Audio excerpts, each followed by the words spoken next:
இது பேசிக் கடலக்கட்டை. ஃபஸ்ட்டு பேசிக்காக எப்படி ரொட்டேட் பண்ணுறன்றதை சொன்னேன்.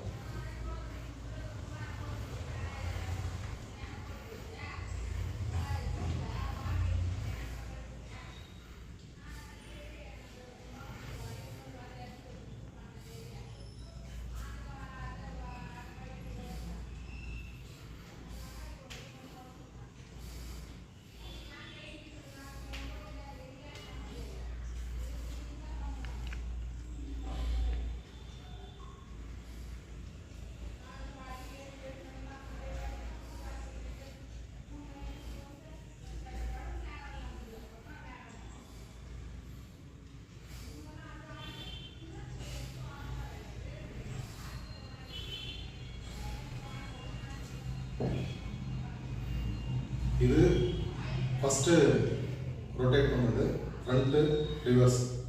எப்பயுமே ஃப்ரண்ட்டு பண்ணணும், ரிவர்ஸ் பண்ணணும். செய்ய வேண்டிய முறை வயிறு இழுத்துக்கிறது நல்லது, மூச்சு நல்லா உள்ள இழுத்து விடணும். இது முக்கியம். ஓகேங்களா? தேங்க்யூ.